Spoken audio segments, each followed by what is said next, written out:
Hey everybody, this is Michael Sweet of the band Striper, and you're listening to Wildman and Steve.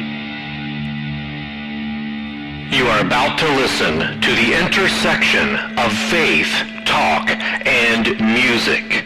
The Wildman and Steve show starts right now.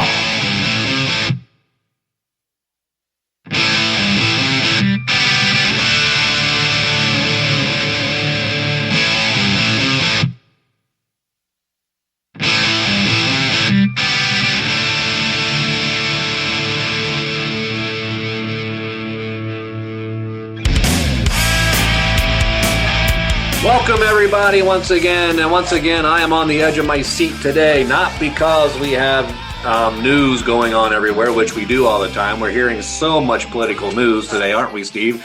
It's everywhere, but because listeners, as you know, Mr. Segway, I'm sure, has something up his sleeve for us to begin this show once again. Mr. Segway, what do you have? You know, I gotta be honest, I've been on vacation recently, wild man, and I don't know that I've really got anything. I tell you what, just a little bit about my vacation. I went west, and after I went west, I really just kind of spent a lot of time hanging out on a really big rock. So I probably don't have any segues today, just because I've been hanging out on that big rock after having gone west. So that's the best you can do. We appreciate that today, Steve. Yeah. Yeah, that's all I got, man. I'm not sure what you're looking for today. Well, ladies and gentlemen, we have with us today John Schlitt, who was originally with Head East and then with Petra, and now has an incredible solo career. He's known as the voice of Christian Rock. John, how are you doing today, sir? Welcome to the program. Well, guys, thanks for having me. I'm doing great. Actually, it was funny you mentioned vacation. I just headed west too to Scottsdale to see some of my kids, and got back a couple of days ago, and I'm still actually, as best I can be, refreshed. So you guys got me a great time. I'll be talking my head off, not to mention the coffee this morning. All right, tremendous. That's what we want here. Yeah, right. So you have been doing music for a long time. You've had a career of music, and when I look at your life and following you as a fan when I was growing up and so forth, you pretty much have lived life on the stage. Can you talk a little bit about what's that like, living life on the stage? Well, it's my life. You know, it's like telling a plumber, can you tell me how it's been for the 45 years you've been being a plumber? It's just been amazing. I'll be honest, I've never worked a day in my life because I love what I do. And I mean, I really love what I do. I love being on the road. I think that God designed me as a road warrior. I'm supposed to be a front man. That's what I've always been. What has been a ridiculous blessing is that every band I've ever been part of has been amazing. And for a lead singer, it makes life a whole lot easier. Not just the band itself when we did the live stuff, but the writing, the producing. I've always been around some amazing key people, and so I honestly can't tell you exactly why God has allowed me to be in this position. But yeah, as you say, after hitting the big 7-0, you start looking back and go, wow, it has been amazing. And what's funny is I never think about retiring because it's what I'm supposed to do.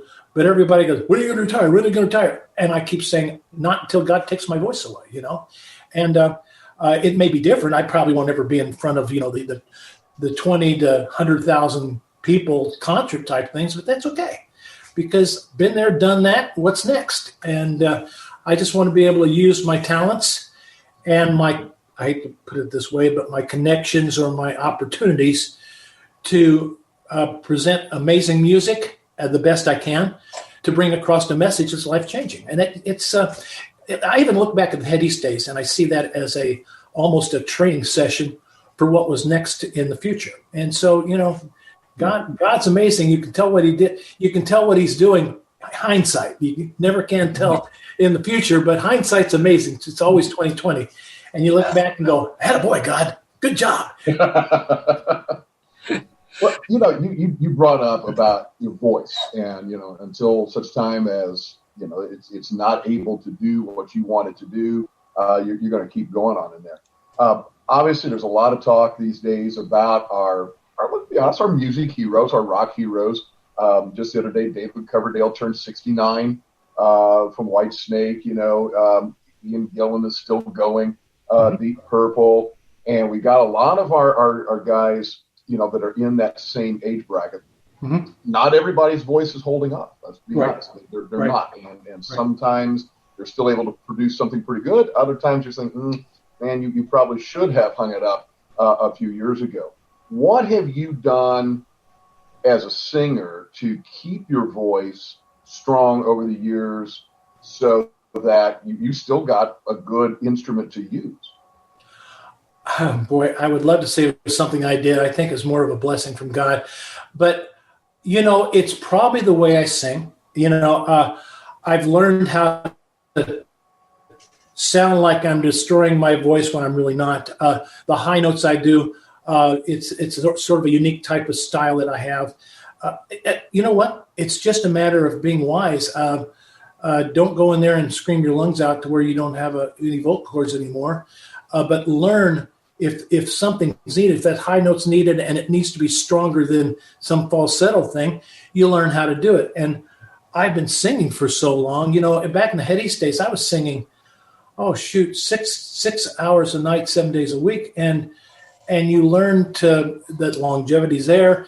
And even when I left Head East and was an engineer a mining engineer for 5 years, I wasn't singing, but I was always sort of keeping it in tune.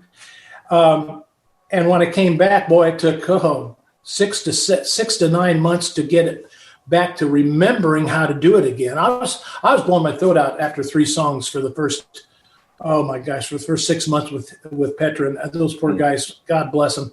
They stuck with me. Couldn't figure out why I could sing all day long in rehearsal and go on stage and blow my throat off after 3. I just got excited, and the sounds weren't quite right. I wasn't hearing the right kind of frequencies.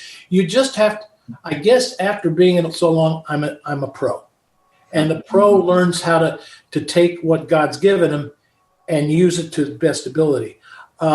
With this COVID thing, I'll tell you what, if I've ever been scared or nervous being on stage, right now is it, because I haven't been singing. It's like, so I got to go back and go, okay, how did I do that? No, so it takes a while, and it can be, if I don't hear exactly right or this kind of thing, I can mess it up. But I think I've just tried to take care of it. So I want to follow up on that. So you talked about, obviously, you're a pro. You've done this for a few years now, so you've got some understanding of your own instrument there. We had the opportunity to interview some up-and-coming bands this summer at one of the few festivals that was around, at least here in Indiana. And we interviewed a band called Reclaim the Day, and they're up-and-coming, and their lead singer is a young woman named Becca Sugg.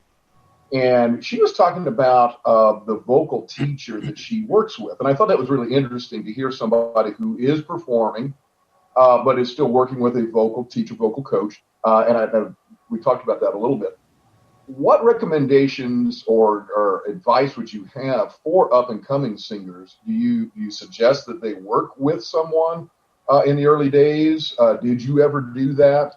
Is that something that would be advantageous, or is it just, hey, you just need to get out there and figure it out as you go? You know what? Every one of us is unique in our experience. I came from a little bitty town. I didn't have that kind of luxury. I just learned on my own, and I just, again, wisdom, it comes from God. And I think you just have to be wise. You have to know, if you have this dream of singing in the stratosphere, but God didn't design it that way, it's not going to happen. Or if it does, it's going to last for a little while. You're not going to be able to talk after a while. You figure out what God's given you, and you learn, and if she's got a vocal coach, praise God. I hope that coach knows what he or she's talking about. A lot of self-proclaimed experts are self-proclaimed experts. And they're amazing to themselves, but I don't know about anybody else, you know. So, but I'm sure that she's smart enough to know that if it's helping her, great, good, do that. If you feel like, oh my gosh, I did this and this hurts, don't do it again. Or you know, you can. The vocal cord is a muscle, and muscles can be broke down a little bit, and when they recover, they're stronger. But you're talking about a vocal cord, so you just got to be careful. I wish I was an expert on that, and I could go in as a professional and say, this is what you need to do, this is what you need to do. Through the years, I mean, we're talking many years, guys, I just sort of learned techniques out of necessity. Mm-hmm. And I wish I had the luxury of saying, this is what you need to do this. You're going to get this note here. John Lowry, for instance, my keyboard player for Petra, one of the best keyboard players in the world. Mm-hmm. Initially, not one of the best singers, but I've been totally amazed with him. He is so diligent that through the years, he has studied the vocal cord. He's studied the voice.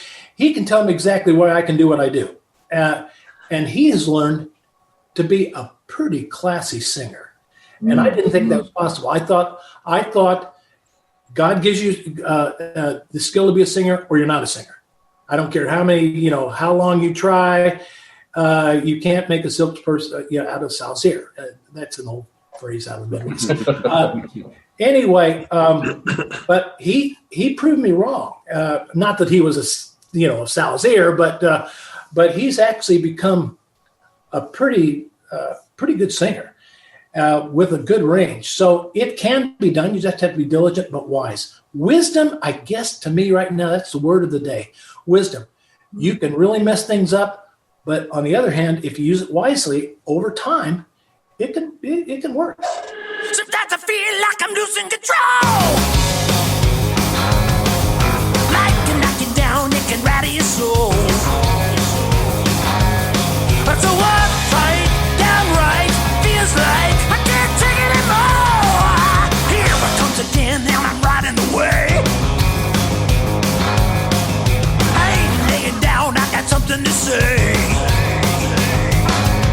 Gotta hold fast, outlast, take back all that. You know, John, one thing that I find amazing was this year when I saw the anniversary of Beyond Belief and the Beyond Belief tour. And I just have to go there with you just for a moment, what does that feel like looking back on that time of Petra? Because we're looking at 1990, I believe, and then the tour, I believe, went into 91. If I remember right. But what when you look back on that, what are some of the memories or highlights or the impact that it had on you as the one who was performing, other than what the impact it had on us as fans? What impact did that tour have on you? Well, I saw it as an awesome responsibility. I'll be honest, at that time, I had come from the secular side of things. So crowd sizes for me, for instance, were pretty big, pretty big. I expected pretty big, and I would be disappointed it was only 6,000 people. I'm going, oh man, we're just not, what are we doing right? Well, Journey came in and had 7,000 and we only got 6. What's going on? And because I never saw us as a competing with our Christian brothers, in the Christian music scene.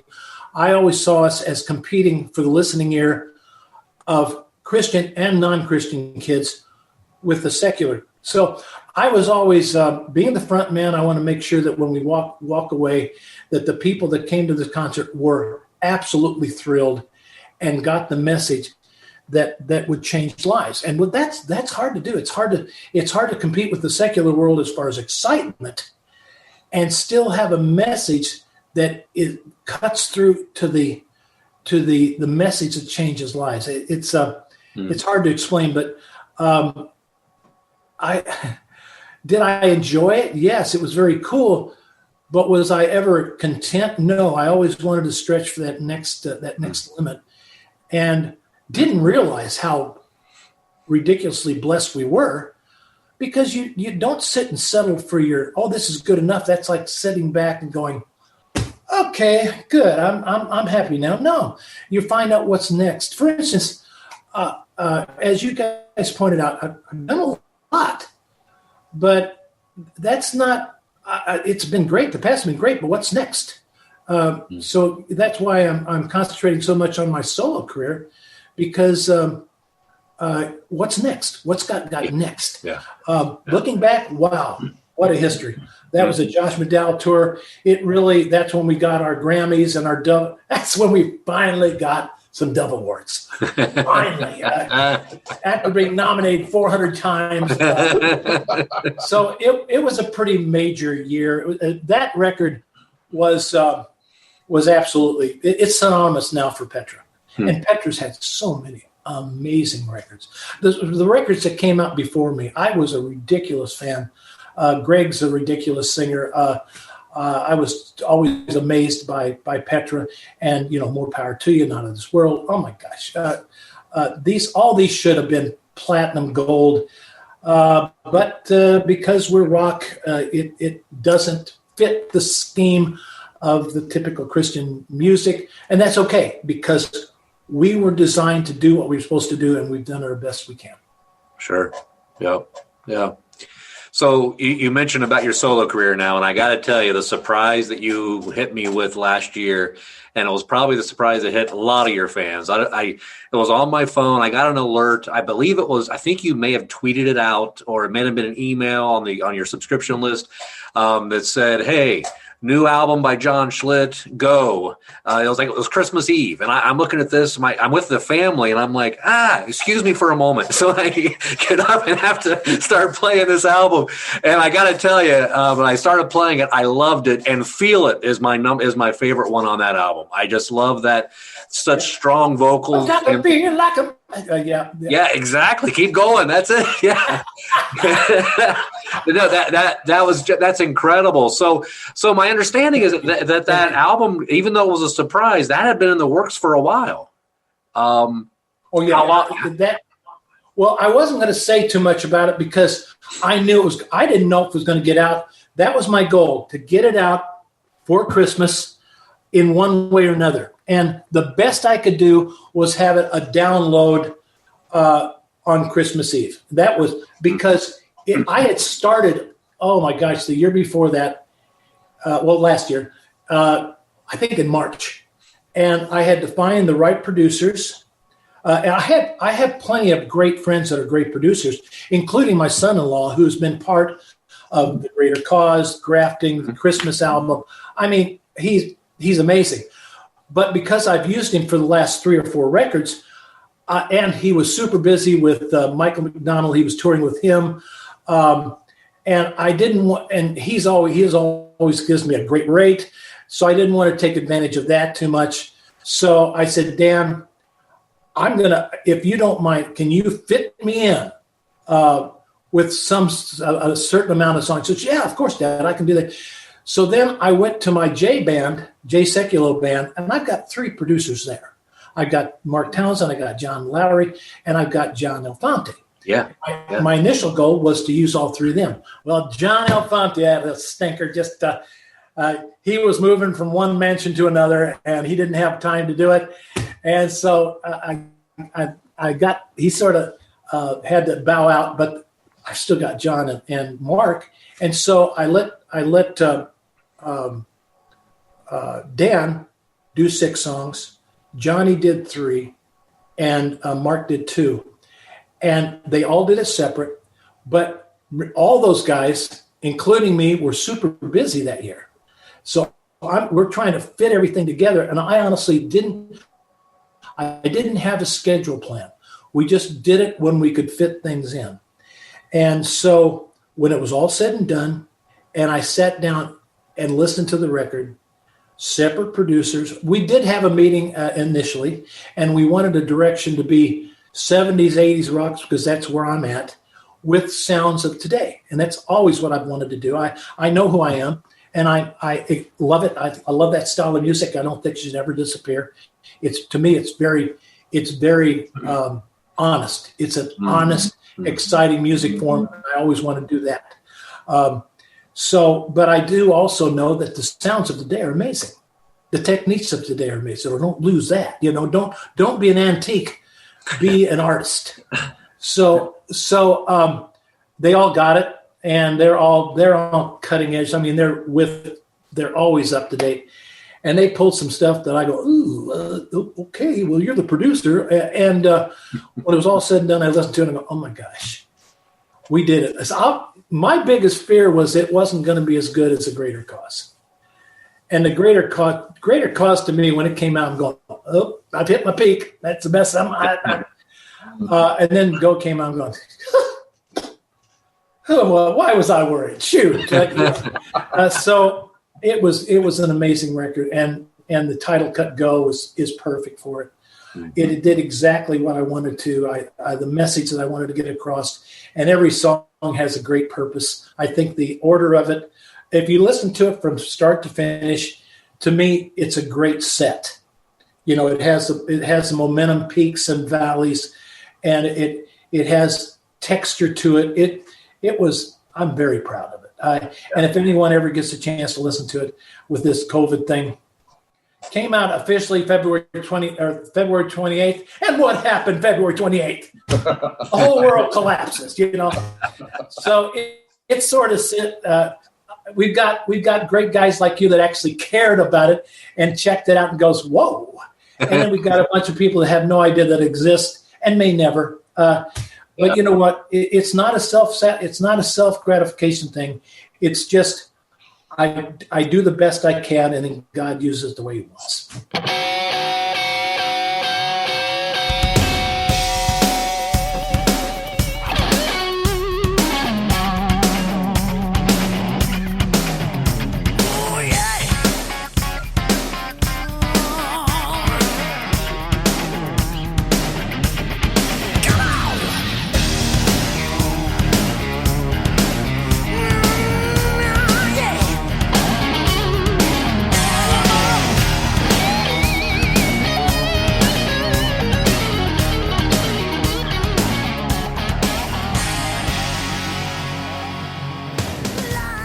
The word wisdom a few times. Okay. You talked about honest music, and you mentioned God several times in this interview. Talk to us a little bit about really your sense of mission, and obviously you're a vocalist, you're a front man, and I want to come back to that front man piece in a little bit as well. But talk to us a little bit about your mission. Or actually your work in the mission field. I mean, we've all been called by God to something, right? And we know that the field is big and there's always a need for laborers out there in the field. Mm-hmm. Help us understand how you see your role in serving the kingdom and really spreading the word and helping people draw closer to Jesus Christ. Okay, first of all, I'm a Christian. I was saved in 1980, and that means I found, how to put it, I'm trying to talk to the non-Christians so that I don't sound too Christianese, because I want to be practical with them. I want them to understand that my life changed totally in 1980. From basically considering suicide as the only option to discovering a whole new life with pressure that lifted off me. And as far as I was concerned, that change everyone deserves, because we're all made in the image of God, and we aren't supposed to be sitting around with pressure on our shoulders that we don't know why it's there, except it's the enemy who. And when I say enemy, I'm talking about Satan. Yes, he does exist. You can call me a fanatic. That's okay. I wish you would. But in the Bible, when the last thing Jesus did before when he was I think it was 40 days after he came back. People will argue, I don't care. But when he was going into heaven, he basically said, tell the world about me. Tell the world about me. Very simple. That's all he asked. Tell the world about me. Okay. I have a platform as a front man, as a lead singer of separate different rock bands. When I was with Head East, I had a platform, and it was self-seeking. I was not on stage, I was not the nicest guy. I had more 4-letter words to spout every day just to be cool. That was, to me, cool. That's what I was supposed to do. When I became a Christian, for 5 years after that, I didn't sing at all, and I regretted what I had done with Head East on stage. I had a fantastic life. I loved the audience. I had a great band, but I used it in a very negative way, and it really almost destroyed my life. When I became a Christian, I saw that, and I regretted it. I said, wow, what a waste of talent. And my wife used to say, John, God doesn't waste. God doesn't waste talent. He's not a God of waste. And I'm going, yeah, well, I'm an engineer now, and I'm too old to sing, so that's nice. But as far as I'm concerned, he did waste. I wasted it. I wasted talent God gave me. And when Bob Hartman called me and said, would you consider singing? That's another story in itself. But when I finally got to sing with Petra, I took it as a ridiculous second chance. And I realized that even the talent, the time I spent with Head East was preparing me for the position that God put me in with Petra. Petra was the biggest Christian rock band in the world at the time. The singer they had was amazing. I had to come in and do my own thing and make it. I never liked doing I had to take it to that next level. Well, I had the experience live-wise as a rock singer. I was a pro. I had 5 years of being a Christian, so I wasn't a baby Christian anymore. So I put those two together and said, great job, God. I got you. And so I went in and said, okay, rock music to me is the most exciting music form in the history of mankind. And we have the option of singing about we have a subject that's the most exciting subject in the history of mankind. His name is Jesus. And I have a commission that every Christian has, it's their top priority. Wow, what a concept. It wasn't, I didn't have to be a brain surgeon to go, 2 and 2 is 4, bam. And that's what I've been doing for the last, oh my gosh, how many years?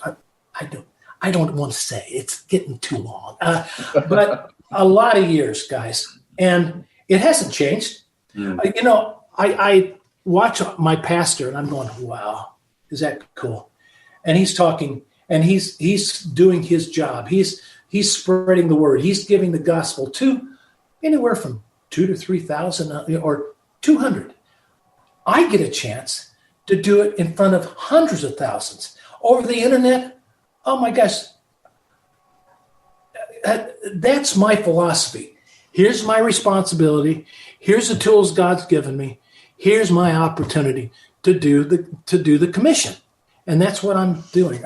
But I also understand that when I call myself a Christian rock singer, let's do that. Christian rock. Okay, I better be the best rock I can be to wear that label, because people will judge my faith with it. Oh, he's a Christian. Yeah, that's typical. Look, he's a half-baked singer. That's typical. He couldn't make it in the sin of sick. You've got to worry about all that, because the enemy will use anything they can to keep people from accepting the message, or at least listening to it. So you have to be the best you can be in everything you do, and that's what I've tried to do.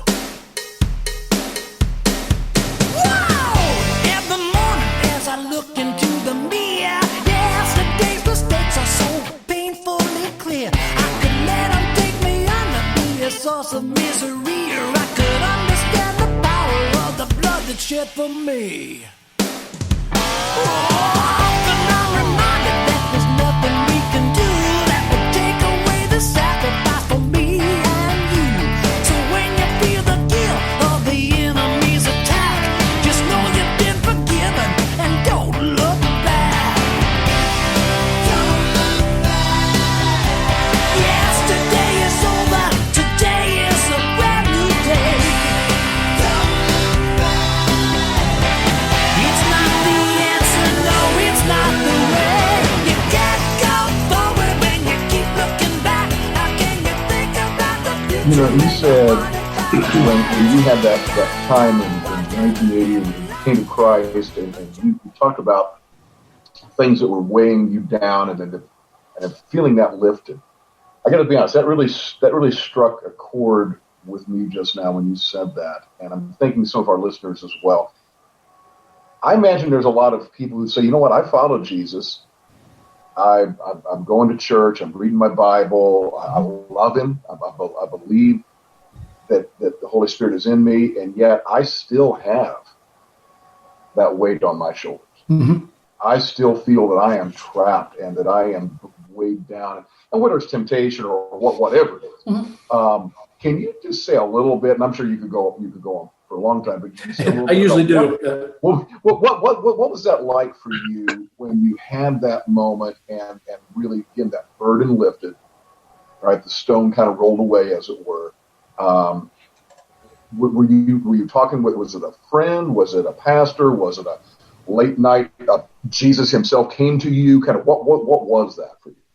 Well, in my case, basically, the day that I decided suicide was going to be answered for me, my wife tapped me on the shoulder and said, "John, you promised you'd come and talk to my pastor tonight." My wife, there was a 6-month period after Head East that I started a band called the Johnny Band. Mm-hmm. And the only reason I did it was a great excuse to stay either coked up or drunk 24 hours a day for 6 months. And you said, nobody can do that and live. Oh, yeah, you can. You can if that's all you've been doing for the last 2 or 3 years. So, but in that, I was just quickly going down the tubes. To me, looking back at it, it was the enemy finally collecting his dues. Meanwhile, my wife gets saved, becomes a Christian. And that's all I needed. You know, I'm feeling sorry for myself. I'm in my pity party. And she goes to a Bible study and comes home just all happy and gay. And and I go, "What world are you living in?" And she goes, "I'm glad you asked." And she tried to tell me. And I didn't want to hear it because I knew being a Christian is like the last, it's doom, gloom, and that's all there is left. You know, the typical attitude of a lot of my friends, even now, a lot of kids that I don't want to be Christian. They won't have any fun anymore.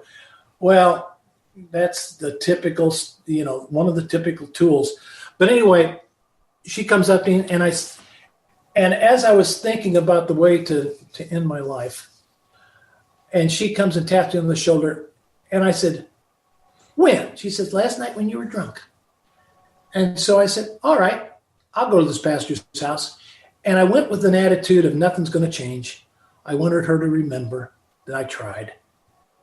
I went in with an attitude with this pastor, and I walked out with the Holy Spirit. And that story in itself, but it's probably longer we have. But when I walked out, when I got saved, and that, I know that's very Christianese. I wish there was a way to say it without turning off half our audience. But my life changed, and a weight lifted off my shoulders that I can't really describe, except all of a sudden, all my debts, all the guilt that I had before, all the peer pressure, the weight of the peer pressure, all the things that the enemy likes to use against us, just lifted off. I hadn't been so free I could remember. And so it was the beginning of a new life for me. And Christians today, for instance, does that mean everything was perfect from then on? No, because we're human. We blow it. We sin. And the enemy jumps right back on us and says, "Oh, Christian, huh?" And he starts using that against us because we are weak. That's why the blood of God had to be shed. It was the only sacrifice that could be made because we are so bad. So accept it. We're bad. We blow it. But we had the blood of Christ shed for us. And if we understand that and can accept it in real, not just go through the paces, but mean it in your heart, hey, go for it. Don't let this garbage weigh you down. God's got plans. And every time you're carrying an extra 100 pounds of guilt, it's slowing you down. Yeah. And the enemy's just think of it this way. Every time you start feeling guilty, and don't get me wrong, this is not an excuse. Okay, well, I just did it. I'm not going to feel guilty because in the word it says don't pull that. But if you mean it sincere, if you are trying to be that Christian that you think you're supposed to be, and you're asking the forgiveness through the blood of Jesus Christ, accept it. Go for it, because the enemy is not happy when you do it. You got to remember, this is not our world. We're just visiting here. And the one in control is a piece of garbage. And he is trying to destroy you every time you turn around. We've got the God of the universe that's watching and saying, yeah, playing the games, but I'm bigger than he is. So let's accept that and let's be victorious. Yeah. And it's funny you mentioned the weight. Yeah, I got weight today. I blew it this morning. We all do. We wake up and we blow it. That's how we are. But we've got the God of the universe who wants to walk before us. And it's a beautiful way to live. Yeah. What's amazing to me, John, is that from seeing you live in concert up to about 16, 17 times when I was in high school, and hearing your enthusiasm then, and hearing you share that story that you just shared, I've heard it before, and hearing you share it again, it has not lost the same enthusiasm. Even though it was that long ago, you still are on fire.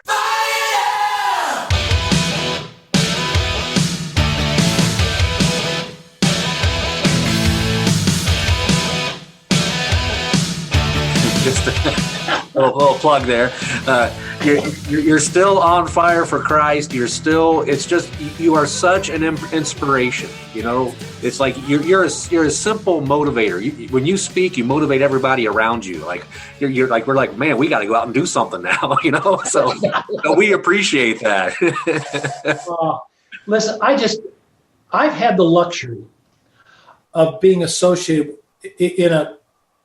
with Christ since I became part of Petra. And even before that, those 5 years, God, I think I read more in those 5 years than I have since then or before in the Word. God said, John, he didn't tell me that at the time. It was like, you need to read the Word, read the Word, read the Word. And that was part of the tools that I needed to be in Petra. Do I read as much now? No. But I understand what I have a quiet time every morning with my wife, and it's and we try to focus on the fact that God has a plan. And guys, I'm serious. He's got a plan. Isn't that cool? Yeah. When I think of the fact that the God of the universe cared so much that he sent his son to live the way we do, to be human, to go through all the stupidity that humans do and still be perfect. That's pretty cool. That's pretty cool. And to me, I wish I could explain it better. I'm on fire because it's how I am. I'm very thankful. I guess I think I am very thankful for the fact that I got a second chance. And God's given me a life that, like I said, I haven't worked a day in my life. And how many people can say that? Yeah. And I try not to take it for granted. And I guess in a roundabout way, I'm trying to pay God back, which you can't do. You can't do it. But he's something. God's something. And we just need to bring him back into the focus. And when we do that, it's going to take care of a lot of different ills that we have right now.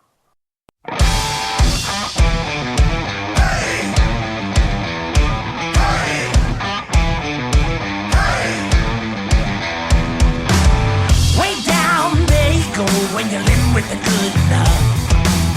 Step back, take a look. Is it everything you're dreaming of? Right now, time is right. Gonna find a better substance. Step up, roll the dice. Ain't it better when you take a chance? And when the moment comes, don't let them take it away. Yeah! Hold on with all you got. Press on and never stop. You're gonna find your way. Taking it higher.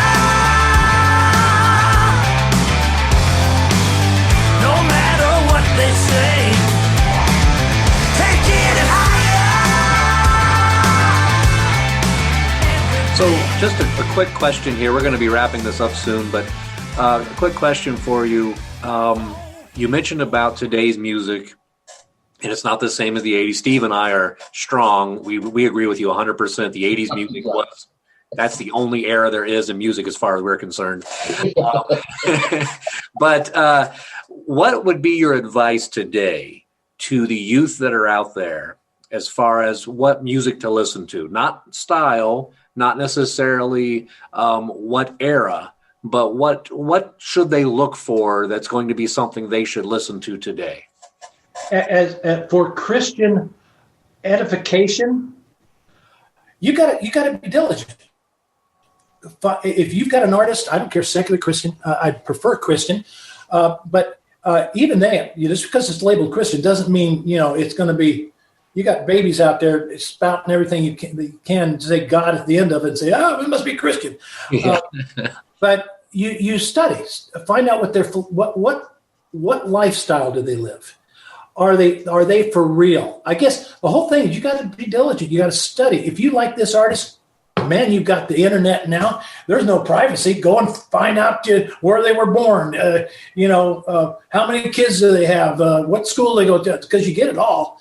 And find out, are they for real? Are they living what they're singing? Hmm.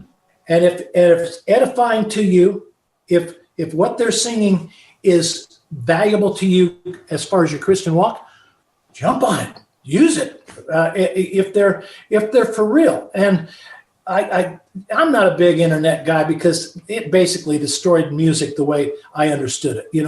I'm still a little ticked off at how they destroyed music, the business. I'm getting over it. It takes me a long time, old dogs and new tricks, that kind of stuff. But I am understanding that the internet is also very intrusive, but it can be useful when you're trying to figure out what's for real and what's not. So just be diligent. Go for it. Don't just accept it because it's the cool thing of the hour, because it's going to disappear later. And is it going to be, if you got a band that lasts longer than a month and a half, it's a band. If not, it was a one-hit wonder, and there was a reason why it was just a one-hit wonder. So music is a powerful tool, and whatever style it is, you and I, we know what the best style is, but other people have their own taste, and if it's edifying to them, great, use it. And somebody, what is it? If it's not Christian, it's not good enough. No, music's music, and it can be it can be soothing, it can be all this and all that. But as a Christian artist, this is my focus. As secular artists, they have other focus, and if they want to just be great artists, as long as they're not spouting the whys of the enemy, great. To me, it's pretty. It's just sounds. It's, to me, anybody that's not singing about Christ, it's elevator music. But as long as it's not satanic, and then on that hand, then it's my enemy. But there's a lot of elevator music that sounds great while you're in an elevator, and that's what I think a lot of the music is today. Yeah. I want to circle back around to, you mentioned earlier, you used the phrase a couple times, being a front man. And a lot of times we'll talk about the lead singer, but that's a different thing when you really see yourself and understand your role in the band as the front man. Mm-hmm. Talk to us a little bit about that. And again, I'm also thinking about some of the younger bands, artists coming up as they're learning their stage craft and what it really means to be the front man or the front woman of the band. Mm-hmm. What does that involve, and what are the additional kind of responsibilities on you when you're in that role? Well, think of a circus. The circus border or whatever, where you go, ladies and gentlemen, I welcome you. It's got the top hat.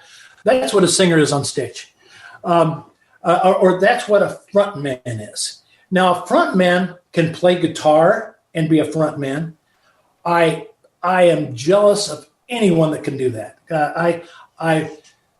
But because I'm just a singer, my job has always been, as far as I'm concerned, keep the focus on stage. Even if you're not liking the music at the time, or the sound is bad, or you have all these different circumstances where no matter what the band does, it's not coming across live because it's just not working. Well, the front man, his job is to, and then everybody said, yeah, what about yesterday? School was really, they lose focus, and you're nothing. Your job is to make sure that the focus is on the stage, because that's what they came for. And if it means you got to jump around all over the place to visually be interesting because you can't hear the sounds right, that's what a frontman does. A frontman is someone who has to make sure that the focus is on the band. And it's a tough job because a lot of musicians, they got an instrument. If the crowd is boring, they get back there and all of a sudden they're examining their strings, or they're playing on they go into their own little world, and that's not good. That's like the perpetual machine. It gets boring. And I don't care how great the band is. Sometimes the crowd is not that exciting, and they'll dive right into their little zone. And you've got to get the crowd. There's a momentum. You got to get the momentum going. And don't get me wrong. I mean, there are musicians that I played with that I had to stay out of the way, or they would have run me over. So, but there are circumstances. That's what, to me, is what a front man does. He's sort of the guy that says, "Hey, here's the focus," and I don't mean me, but I mean the stage.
Well, John, here you are. You've accomplished so much, and this question is going to seem like, why are we even asking it? Because of what you've already accomplished. But we always ask, what's on the horizon for you? What's in the books? What's planning? Is there more Jay Sekulow, more Union coming out, more solo career? I know COVID has really just put the brakes on a lot of things, but just want to ask you, what is it that you see yourself doing 2020, 2021 as we move forward? Okay, all those, yes. There'll be more Jay Sekulow. There'll be more Union of Sinners and Saints. And I've got a fantastic record. I haven't been able to tour yet. With the COVID thing, when that stupidity finally clears up and we aren't scared to death of our shadows, we will go back out. And I think it's very possible that next year, even if it's the last half, could be some of the busiest music years that we've had. Because there are people, actually, for instance, Petra's going to do a show in Missouri in about 10 days. And we found about 600, 700, 800 people that weren't scared of their shadows, and they're going to have a ball. Wow. And we're going to have a great time in a music hall in Missouri. All the masks and all that. You know what I want to do is I want to make a cool mask that says John Schlitt. A big old smile on it, and or okay, I'm doing the Petra, so let's do a Petra thing. Come on, let's capitalize. It's capitalism. Come on. Yeah.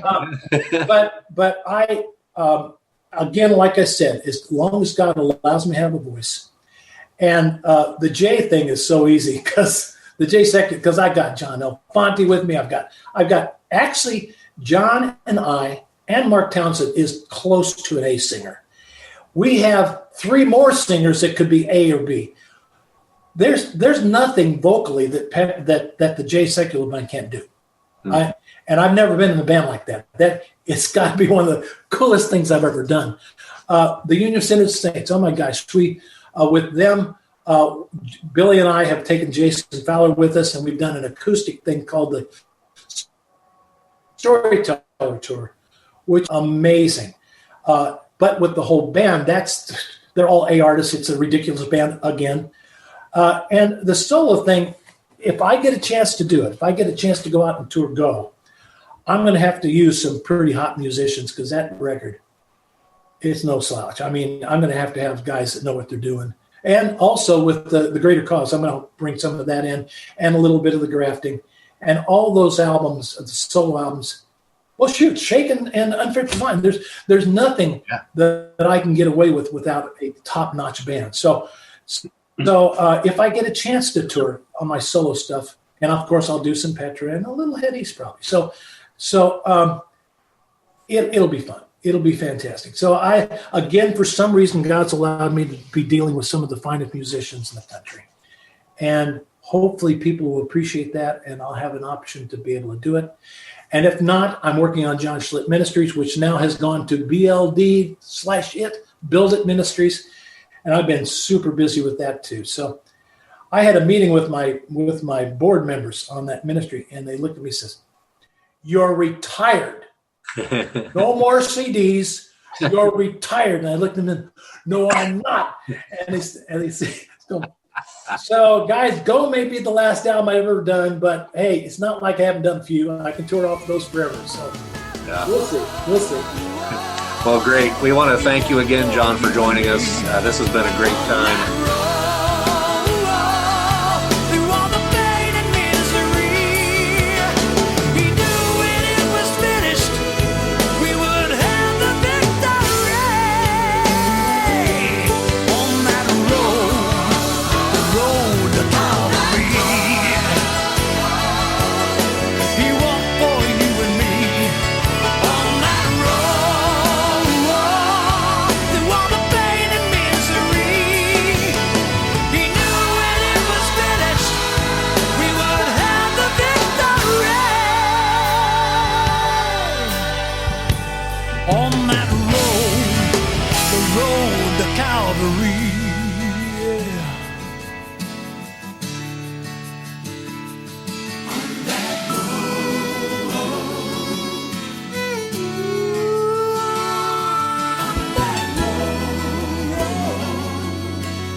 It was such an honor to interview John Schlitt.